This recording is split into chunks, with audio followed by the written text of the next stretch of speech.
Picture this, a cold November night in 1902, deep in the Appalachian Mountains of Kentucky. Sheriff Thomas Killian stands before a decaying farmhouse, oil lamp trembling in his hand. Through the warped windows, he can see them. A family of 5, kneeling in a circle around 7 wooden coffins lined against the wall. They are praying. But that is not what makes his blood run cold. It is what happens after the prayer ends. One by one, each member of the Harwell family approaches a coffin, opens it, and lies down beside the corpse inside. Martha Harwell, the mother, wraps her arms around what appears to be a child's remains, pulling the small body close to her chest as if nursing an infant. Elias Harwell, the father, rests his head against the shoulder of a decomposed man in a suit. The 3 adult children follow suit, each selecting their own coffin, their own dead companion for the night. The sheriff watches, paralyzed, as they close their eyes. Within minutes, the entire family is asleep, embracing corpses in a macabre tableau that defies everything he understands about humanity, death, and the boundaries between the two. This was not the first night. According to neighbors who had finally gathered the courage to report what they had witnessed, this ritual had been happening for nearly 3 years. Welcome to this journey into one of the most disturbing cases ever documented in rural Kentucky. Before we begin, I want to ask you something. Where are you right now? What time is it where you are? Are you alone? Tell me in the comments below. I read every single one, and there is something about sharing this experience together across time and space that makes these stories more real, more tangible. We are building a community here, a community that does not look away from the darkness, but examines it, tries to understand it. So please leave a comment. Tell me where you are listening from. Now, let us return to Hollow Creek, Kentucky. November 1902. The Harwell family had lived in isolation for decades, tucked into a valley so remote that even the morning mist seemed reluctant to leave. Their farmhouse sat at the end of a winding dirt road that climbed through ancient oak and hickory forests, branches forming a canopy so thick that sunlight barely penetrated even at noon. Neighbors were few and far between, the nearest homestead nearly 2 miles away through treacherous mountain terrain. But isolation breeds secrets, and the Harwells had secrets that would shock a nation already familiar with frontier brutality, religious fanaticism, and the strange customs that emerged in America's forgotten corners. The investigation began with a letter. On November 3, 1902, Sheriff Killian received an unsigned note delivered to his office in the county seat of Pineville. The handwriting was shaky, almost illegible, but the message was clear. The Harwells are keeping the dead. They sleep with them. They talk to them. God help us all. First, Killian dismissed it as the ramblings of a superstitious mountain folk, the kind of wild tale that spread like wildfire in isolated communities where boredom and fear mixed into potent folklore. But then a second letter arrived, then a third, each one more detailed, more disturbing than the last. By the time Killian assembled a small group of deputies and made the journey to Hollow Creek, he had received 7 letters in total, each from a different hand, each describing the same impossible horror. The Harwell family living among the dead, treating corpses as if they were still alive, performing rituals that blurred the line between mourning and something far more sinister. What Sheriff Killian would discover inside that farmhouse would haunt him for the rest of his life. But more than that, it would raise questions that remain unanswered to this day, questions about the nature of grief, the limits of human devotion, and what happens when love refuses to acknowledge death. Because the Harwells were not simply storing bodies, they were not running a funeral home or a morgue, they were living with the dead in a way that suggested the dead were not truly gone at all. And when authorities finally forced their way inside, when they catalogued every coffin, every corpse, every journal entry and artifact left behind, they would uncover evidence of something that medical examiners, psychologists, and theologians still cannot fully explain. But we are getting ahead of ourselves. To understand what happened in that house, we must first understand how it began. We must understand the Harwell family before the coffins, before the rituals, before the boundaries between life and death dissolved entirely. We must start with a single death, the death of a child named Sarah Harwell, and how that death set into motion a descent into madness that would consume an entire family. Kentucky in 1902 was a state caught between two worlds. The coal mining industry was booming, bringing wealth and modernization to some regions, while vast stretches of the Appalachian Mountains remained as isolated and primitive as they had been 50 years earlier. Hollow Creek belonged firmly to the latter category. The community, if it could even be called that, consisted of perhaps 30 families scattered across a 10-mile radius of steep valleys and wooded ridges. There was no church, no school, no general store. Families were self-sufficient by necessity, farming small. Plots of rocky soil, hunting deer and wild turkey, trading goods with neighbors when paths were passable. Winter often meant complete isolation, with snow blocking the narrow mountain roads for weeks at a time. This was a place where folk beliefs ran deep, where the line between Christianity and older, darker superstitions blurred into a unique Appalachian spirituality that acknowledged forces beyond the purely rational. Stories of haints, witches, and strange rituals were passed down through generations, whispered around fires, used to explain the unexplainable. The Harwell family had lived in Hollow Creek since before the Civil War. Elias Harwell's grandfather had settled the land in the 1840s, clearing forest and building the farmhouse that would eventually become a tomb. The Harwells were known, but not well liked. They kept to themselves even by mountain standards, rarely attending community gatherings, trading only when necessary. Elias Harwell, born in 1855, had inherited the farm and the family's reputation for reclusiveness. He married Martha Pritchard in 1877, a union that produced 5 children over the next 15 years. Samuel in 1878, Ruth in 1881, Rebecca in 1884, Sarah in 1887, and a son who died in infancy in 1890, unnamed and buried somewhere on the property. By all accounts, the Harwells were unremarkable before 1899. They farmed, they survived, they raised their children in the harsh isolation that defined mountain life. But 1899 changed everything. Sarah Harwell, the youngest surviving child, was 12 years old when she fell ill in late September. The exact nature of her illness was never officially recorded, but neighbors who saw her in the weeks before her death described a wasting sickness. A fever that would not break, a cough that seemed to tear her small body apart from the inside. Medicine was primitive in Hollow Creek. The nearest doctor was in Pineville, a full day's journey by wagon over terrible roads. By the time Elias made the trip to fetch him, Sarah was already beyond help. She died on October 14, 1899, in the bedroom she shared with her sisters, with her mother holding her hand and singing hymns. What happened next should have been simple: a burial, a mourning period, life continuing as it always had, scarred by loss but fundamentally unchanged. Instead, the Harwells kept Sarah's body. According to later testimony from neighbors, Elias built a coffin from oak planks in his workshop, lined it with cotton, fabric, and placed Sarah's body inside. But he did not bury it.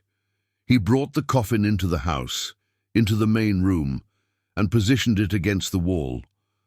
At first, neighbors assumed the family was simply waiting for better weather, or perhaps for other relatives to arrive for the funeral.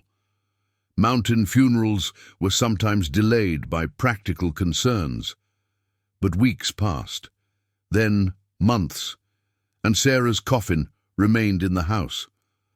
Martha Combs, a neighbor who lived about 2 miles down the valley, later gave a sworn statement to authorities. In December 1899, she had visited the Harwell farm to bring preserves and offer condolences.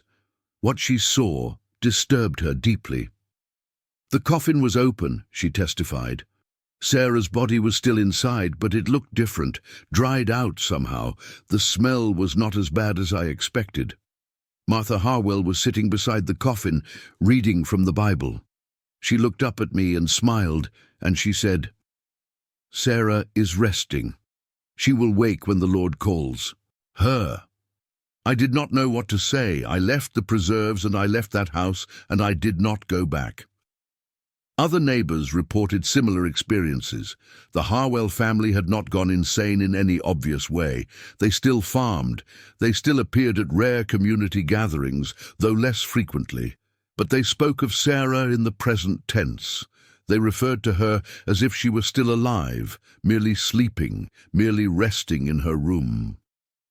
The mountain winter of 1899-1900 was particularly harsh. Snow fell early and deep, cutting off Hollow Creek from the outside world for nearly 4 months. When spring finally came and the roads opened, neighbors noticed that the Harwell family had become even more withdrawn. And then, in the summer of 1900, Elias Harwell's elderly father, Josiah, died at the age of 81. Once again, a coffin was built. Once again, the body was placed inside. And once again, the coffin was brought into the house and positioned against the wall, next to Sarah's. Now there were 2. By 1901 there were 4. Martha Harwell's mother had died, then an uncle. Each time the pattern repeated. Coffins built, bodies placed inside, funerals postponed indefinitely. The dead accumulated in the Harwell house like furniture, like fixtures, like members of the family who simply refused to leave. And somewhere in that period, the rituals began. Neighbors started reporting strange sounds from the Harwell property at night, singing, praying, and sometimes crying, deep and mournful, that echoed through the valley. Lantern light visible in the windows long after midnight, moving in patterns that suggested ceremony, repetition, purpose. No one intervened. This was Hollow Creek. People minded their own business. Mountain families had their own ways, their own beliefs, and outsiders did not interfere unless absolutely necessary. But by late 1902, when the number of coffins had reached 7, when the sounds from the Harwell house had become so disturbing that people avoided the road entirely, when children started having nightmares about the dead walking, the community could no longer remain silent. The letters to Sheriff Killian began arriving, and on November 15, 1902, he came to Hollow Creek with 3 deputies, warrants in hand, to investigate what had been described in those letters as a desecration of the dead, and rituals contrary to Christian law and human decency. What he found would exceed even the most disturbing descriptions. The approach to the Harwell farmhouse was designed to unnerve. Sheriff Killian would later write in his official report that the road itself seemed wrong, as if the trees had grown closer together over the years, their branches intertwining overhead to form a tunnel that swallowed light and sound. By the time his group reached the property line, the November afternoon had taken on the quality of dusk, though his pocket watch insisted it was only 3 o'clock. The farmhouse itself appeared abandoned at first glance. The paint had long since peeled away, leaving bare wood silvered by weather and age. Several windows were broken, covered from the inside with cloth. The porch sagged in the middle, boards rotted through in places. But smoke rose from the chimney, and as they drew closer, Killian could see curtains moving in the windows, as if someone were watching their approach. He knocked on the door. No answer. He knocked again, louder this time, and announced himself. Sheriff Thomas, Killian, Pineville County. I have a warrant to inspect these premises based on reports of—" He hesitated, unsure how to phrase it. "Irregularities in the treatment of deceased persons." Silence. Then, from inside, a woman's voice, calm and pleasant. "The door is unlocked, Sheriff. Please come in." Killian exchanged glances with his deputies. He had expected resistance, panic, perhaps violence. Instead, he had received an invitation. He pushed open the door. The smell hit him first. Not the overwhelming stench of decay he had braced himself for, but something else entirely. A dry, dusty odor, like old paper or leather left too long in an attic. Beneath that, something sweet and chemical that he could not identify. And under everything, faint but unmistakable, the scent of death. The main room of the farmhouse was larger than it appeared from outside, perhaps 20 feet across. And along the far wall, exactly as the letters had described, stood 7 wooden coffins. They were arranged in a careful line, each one slightly different in size and construction, but all built with obvious care and skill. The lids were propped open, leaning against the wall behind them. Inside each coffin, clearly visible even from the doorway, lay a body. Martha Harwell sat in a rocking chair in the center of the room, knitting. She looked up as the sheriff entered and smiled, as if welcoming guests to tea. She was thin, her face lined with age and hardship, but her eyes were clear and calm. "Sheriff," she said, "I have been expecting you. Would you like some coffee? I just made a pot." Killian could not speak. His eyes were locked on the coffins, on the bodies inside them. They were not fresh corpses, bloated and rotting. They were desiccated, mummified, skin drawn tight over bones, features preserved in a leathery permanence that was somehow more disturbing than decomposition. One of his deputies, a young man named Fletcher, made a choking sound and stumbled back outside. Killian heard him vomiting off the porch.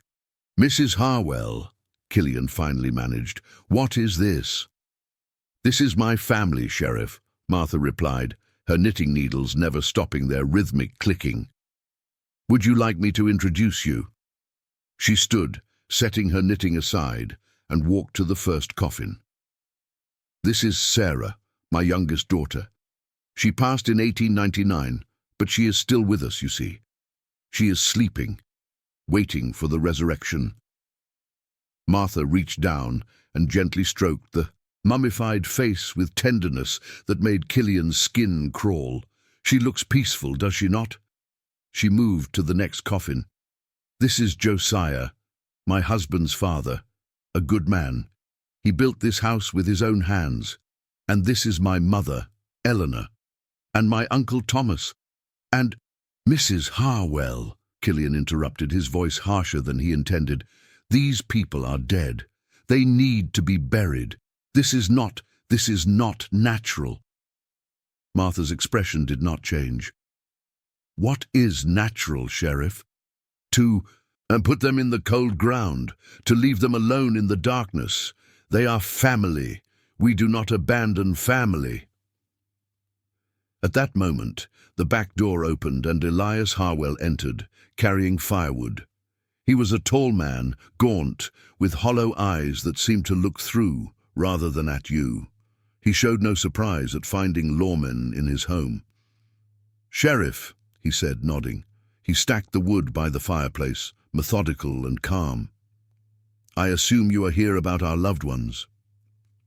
"Mr. Harwell, Kentucky law requires the burial of the dead within a reasonable time frame. What you are doing here is what exactly?" Elias interrupted. His voice was quiet but carried an edge. "We have broken no laws. These are our family members. We care for them. We pray over them. We keep them close. Where in the law does it say we must put them in the ground before we are ready?" Killian found himself struggling to articulate the violation.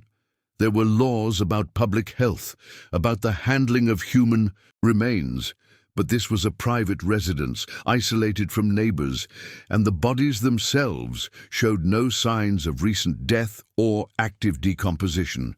They were preserved somehow, through what means he could not imagine. Tell us in the comments what you think is happening so far. I want you to consider this. Put yourself in Sheriff Killian's position. You are standing in a house with 7 corpses, talking to a family who treats those corpses as if they are merely sleeping. What would you do? What law exactly has been broken? Share your thoughts. I genuinely want to know what you think. The 3 adult children appeared from other rooms. Samuel, the eldest son, was working at a table near the window, cleaning what appeared to be the mechanism of a pocket watch.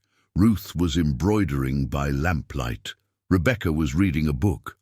All 3 looked up at the sheriff with the same calm, unsettling composure as their parents. "We are not harming anyone, Sheriff," Ruth said softly. "We are simply refusing to let go." Killian made a decision. "I am going to need to inspect the entire property. All of you will wait here while my deputies and I conduct our investigation." "Of course," Elias said. "We have nothing to hide." But they did. Over the next 3 hours, as Killian and his deputies searched the farmhouse and surrounding buildings, they discovered evidence of something far more disturbing than simple refusal to bury the dead. In the master bedroom, Killian found journals, dozens of them, filled with handwriting in multiple hands, documenting in excruciating detail the daily lives of the deceased. Entries written as if the dead were still alive, recording conversations that could not have happened, events that could not have occurred. October 20th, 1901. Sarah helped her mother with the baking today. She smiled more than usual. Her color is returning. December 3rd, 1901. Father Josiah advised me on the spring planting. His wisdom is as sharp as ever. The journals went on for pages, for months, describing interactions with corpses as if they were living people. In the barn, they found 7 more coffins in various stages of construction, empty, waiting. And in the cellar, they found photographs. Not professional portraits, but crude, unsettling images taken with a basic camera. Images of the Harwell family posed with the coffins. Martha embracing Sarah's corpse. Elias with his arm around his father's mummified shoulder. All 5 living family members arranged in a group portrait, with the 7 dead positioned among them, as if for a family reunion. But the most disturbing discovery came from Deputy Fletcher, who had ventured into the small cemetery plot behind the house. He found 6 graves, 6 wooden markers. But when he dug down a few feet into one of them, expecting to find an empty coffin or perhaps evidence of exhumation, he found something else entirely. A dog, a family pet, buried properly with care. The Harwells had buried their dog, but not their family members. When Killian confronted Elias about this, the man's response was simple and chilling. "Dogs die, Sheriff, but family is eternal." As night fell, Killian made the decision to remove the bodies. It did not matter that no specific law had been clearly broken. This was wrong. Everyone knew it was wrong. The bodies would be taken to Pineville, examined by a doctor, and given proper Christian burial. The Harwells did not resist. They did not argue. They simply watched, silent and still, as the sheriff's men began the grim task of closing the coffin lids and carrying them out to the wagon.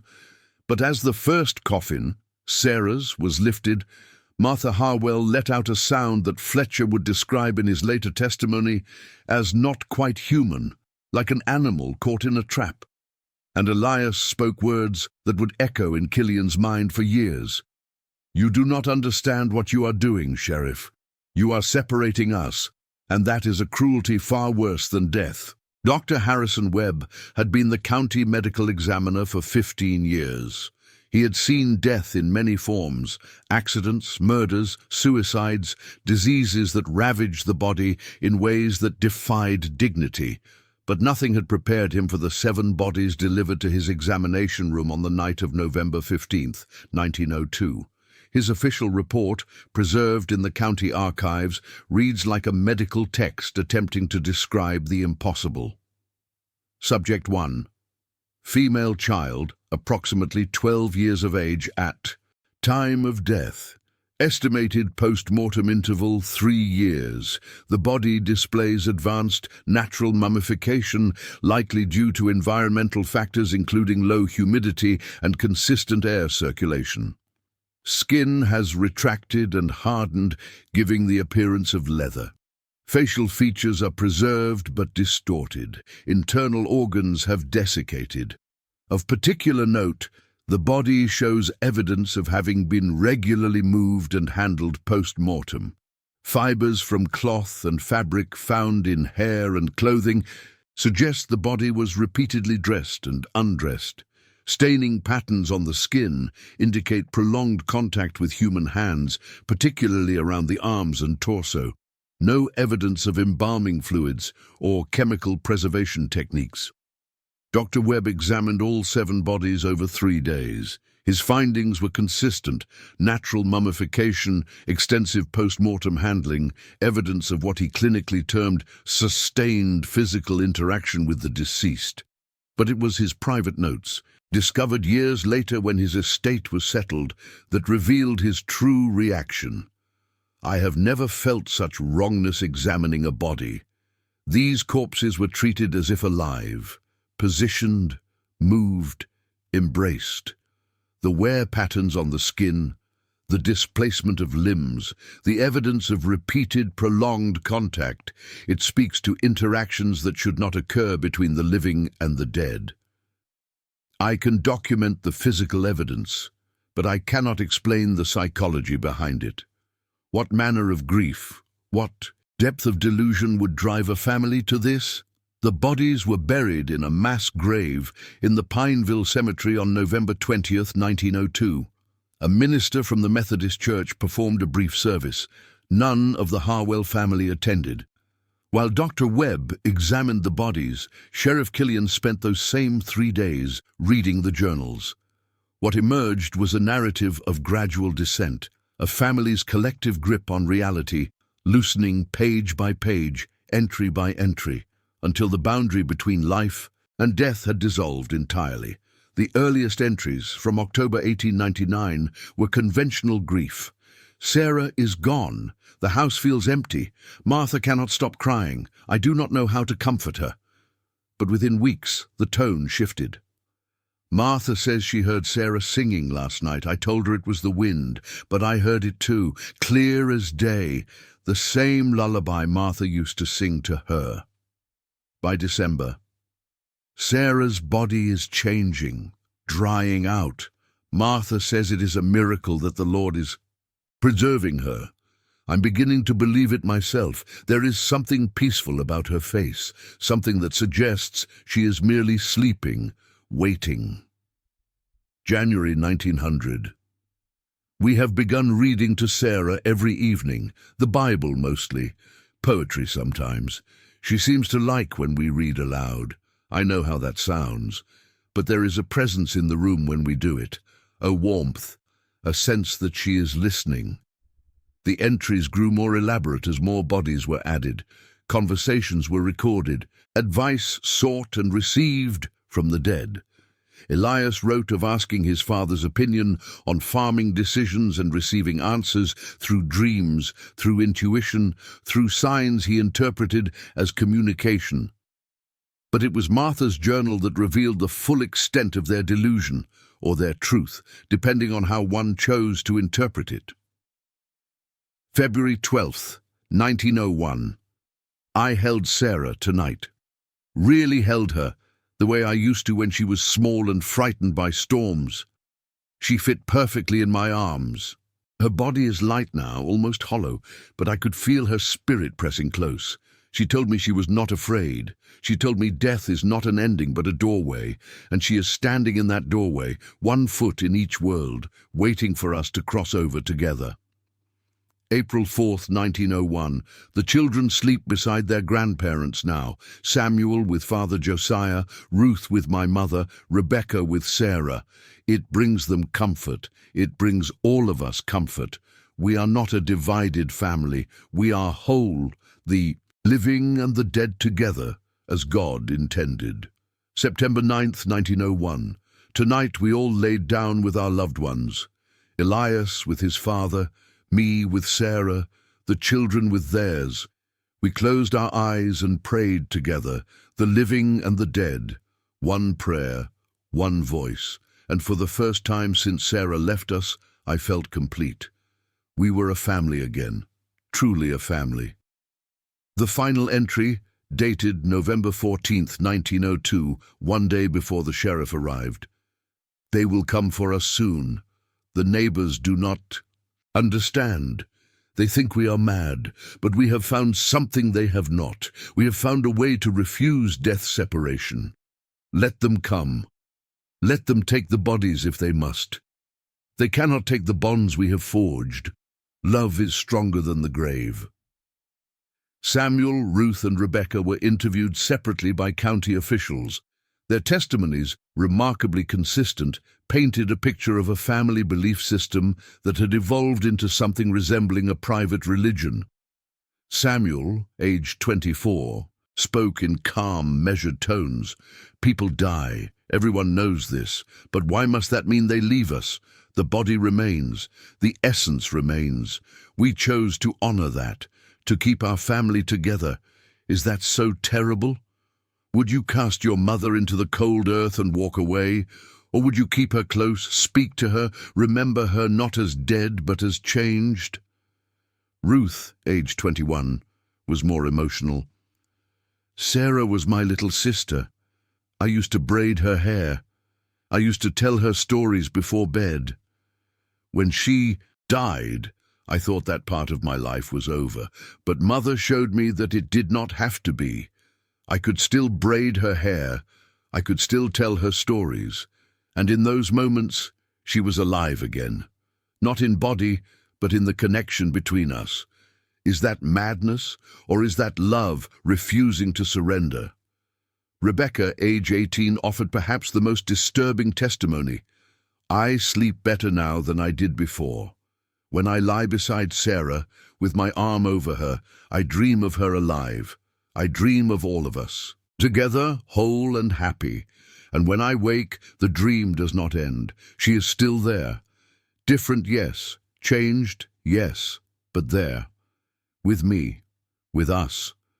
The world outside this house does not understand. They see corpses, we see family. The county officials who conducted these interviews noted that the 3 adult children showed no signs of mental distress, no evidence of being forced or coerced into their beliefs. They were articulate, coherent, and genuinely seemed to believe that what they were doing was not only normal, but spiritually necessary. Dr. Webb could explain how the bodies had been preserved, natural mummification due to environmental conditions, but he could not explain why the Harwells had known it would happen. Analysis of the farmhouse revealed several factors that had contributed to the preservation.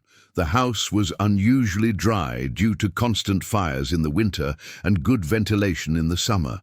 The main room where the coffins were kept was on the north side of the house, cooler and less humid. The coffins themselves were designed with small gaps that allowed air circulation. But these were not accidents. Elias had clearly engineered the environment deliberately. Modifications to the fireplace ensured consistent heat distribution. Vents had been cut into the walls at strategic points. The coffins were positioned to maximize airflow. This meant the preservation was not a miracle the family had discovered after the fact. It was planned. Elias had known, or at least hoped, that the bodies would mummify rather than decompose. The question that haunted Dr. Webb: how had a simple mountain farmer acquired knowledge of mummification techniques? In Elias's workshop, investigators found books, medical texts, anatomy guides, and most disturbing, a leather-bound volume that appeared to be handwritten notes on embalming and preservation techniques dating back to the 1880s. Elias had been researching this for nearly 20 years, which meant the death of Sarah in 1899 was not the catalyst for the Harwells' obsession with keeping the dead.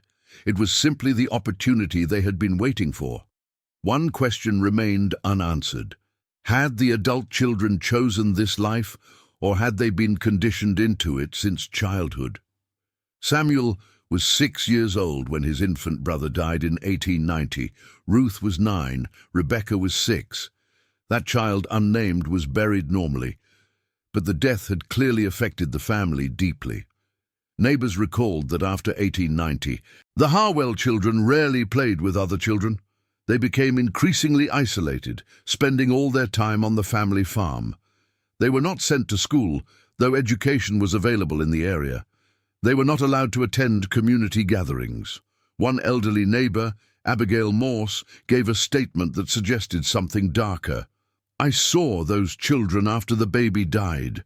They changed, especially the mother, Martha. She became obsessed with keeping the other children close.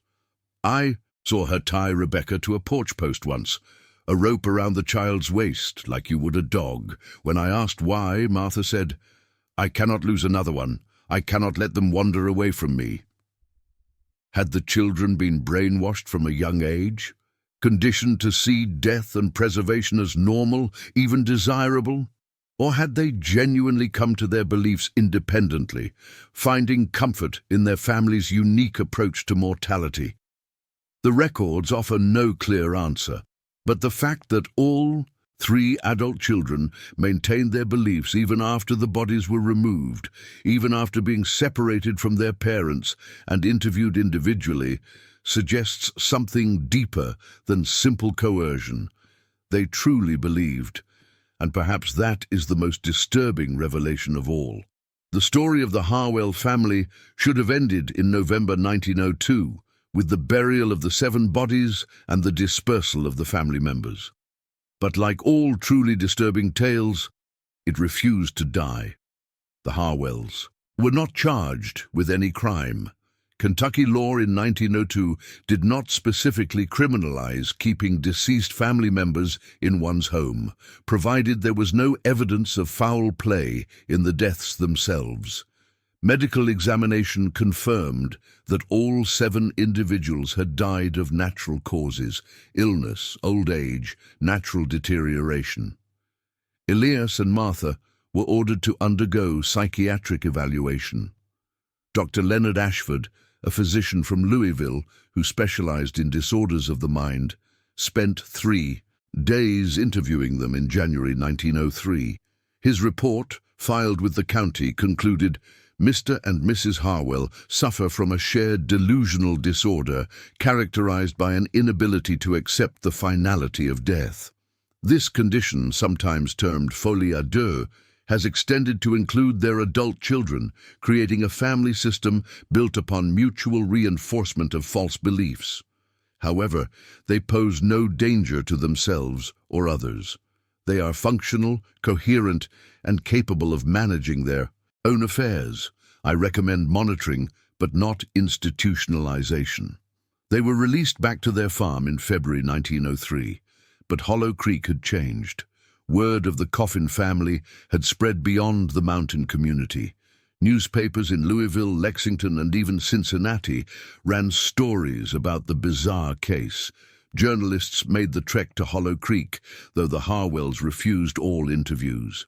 Neighbors, already wary, now avoided the family entirely. The Harwells became complete outcasts, left to their isolation not by choice, but by the revulsion of others.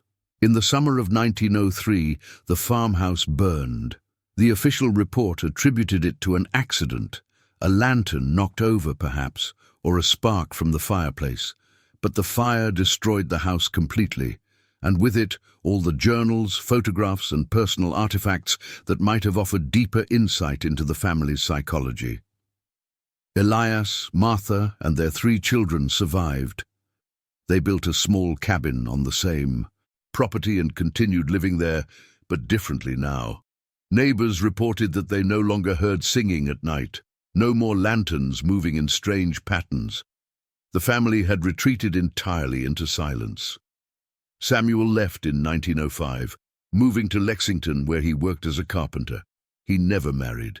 He died in 1947, leaving behind no personal effects except a small notebook in which he had written repeatedly on every page, "They took them from us. They took them and put them in the ground. We are incomplete now." Ruth died in 1910 of tuberculosis. Her final words, recorded by the neighbor woman who attended her, were, "Tell Mother I will see Sarah soon. Tell her I will wait with Sarah until they come." Rebecca remained with her parents until their deaths. Martha died in 1918 during the influenza epidemic. Elias followed in 1920, his heart simply giving out one winter night. And here is where the story takes its darkest turn. When neighbors finally checked on Rebecca, living alone, in the cabin, they found her living with 2 coffins. Her parents' bodies were inside. She had built the coffins herself, using the skills learned from her father. She had kept the bodies in the cabin, maintaining them, speaking to them, sleeping beside them. She was forcibly removed in 1921. The bodies were buried. Rebecca was placed in an asylum in Lexington, where she lived until her death in 1958. Her medical records, partially preserved, describe a woman who never accepted the reality of death, who spoke daily of her family as if they were alive, who insisted until her final breath that love could transcend the grave, that the bonds between souls were stronger than the dissolution of flesh. In 1955, a graduate student in anthropology from the University of Kentucky named David Marshall traveled to Hollow Creek as part of a thesis on Appalachian death rituals. He interviewed several elderly residents who remembered the Harwell family. One man, Joseph Turner, who had been a young boy in 1902, shared a memory. "My father knew Elias Harwell before all the trouble. Said Elias once told him that death was the greatest theft, that it stole people from each other, broke families apart. Said Elias believed that if you loved someone enough, you could refuse that theft. You could keep them with you, body and soul. My father thought he was touched in the head even then. But Elias was serious, dead serious, you might say." Another elderly woman, name not recorded in Marshall's notes, offered this. "My grandmother told me the Harwells were not the first. She said back in the old country, in Scotland where her people came from, there were families who kept their dead. It was considered a sign of devotion, of refusing to abandon your loved ones.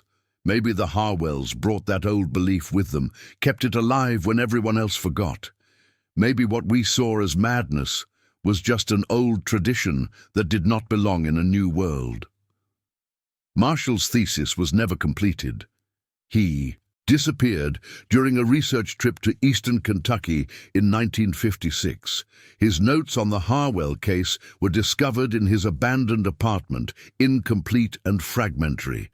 In 1973, the property where the Harwell farmhouse once stood was purchased by a family from Ohio. They planned to build a vacation cabin. During excavation for the foundation, they discovered something buried deep beneath where the old house had been. Another coffin. Inside was the body of a child, preserved through natural mummification, dated approximately to the 1890s. The unnamed infant, presumably, the one who had died in 1890 and supposedly been buried in the family cemetery. Except he had not been buried.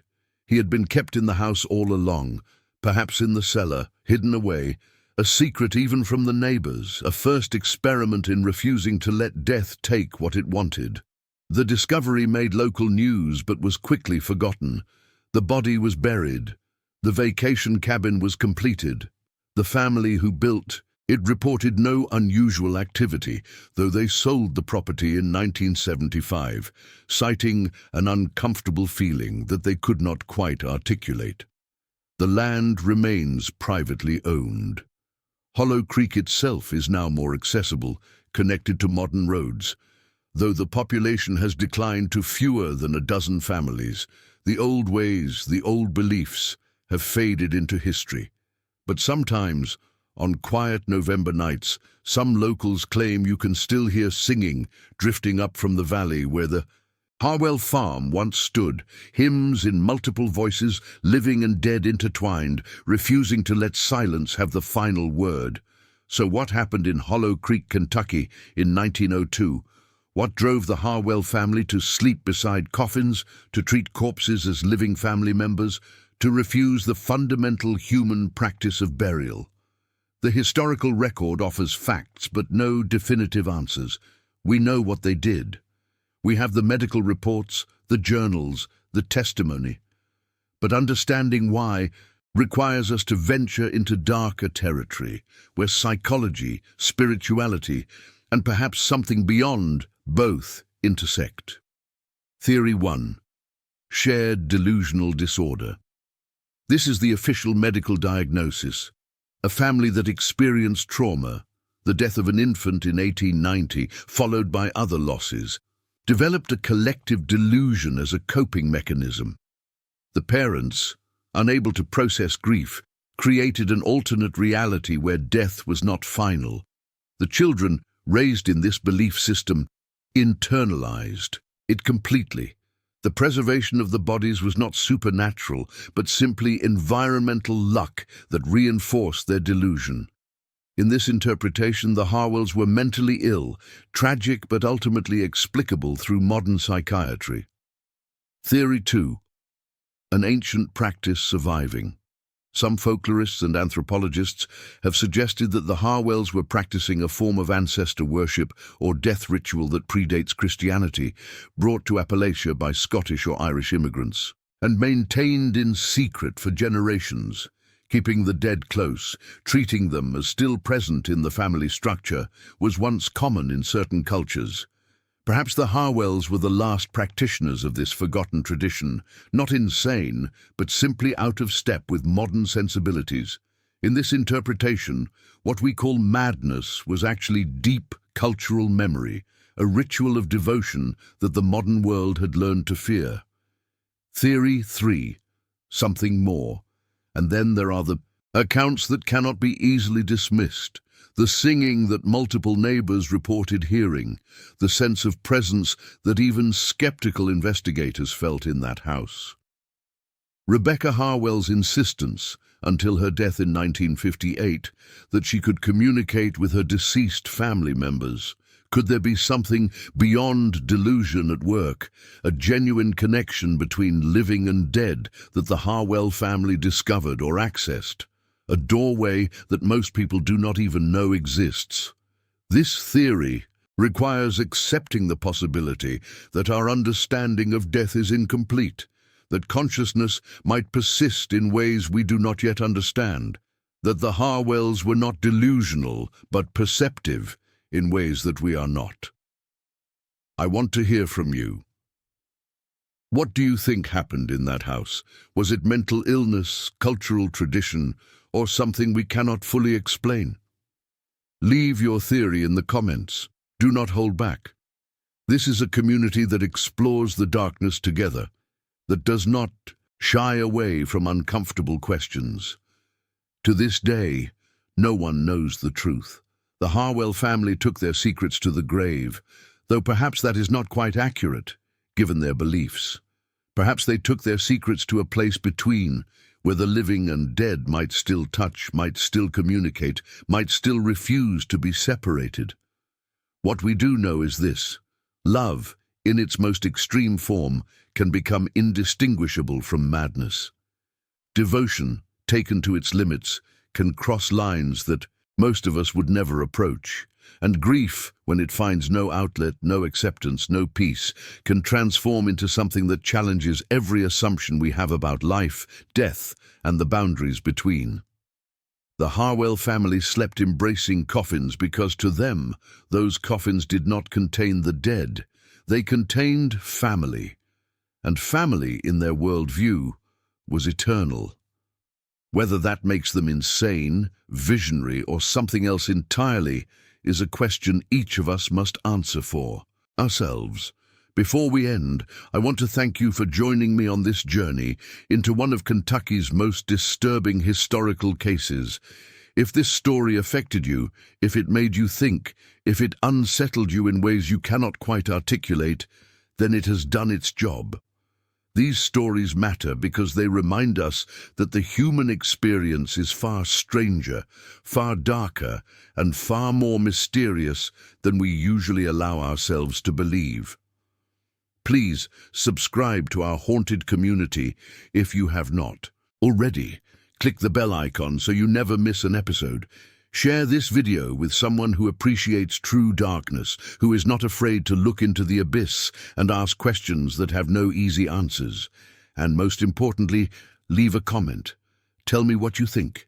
Tell me your theory. Tell me if you have ever encountered something that challenged your understanding of life and death.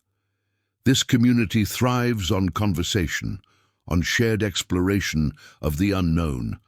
Until next time, remember, the dead do not always stay buried, and sometimes the most terrifying thing is not that we might see a ghost, but that we might understand, just for a moment, what the Harwells understood, what it means to refuse to let go. Welcome to the darkness. We will meet again soon.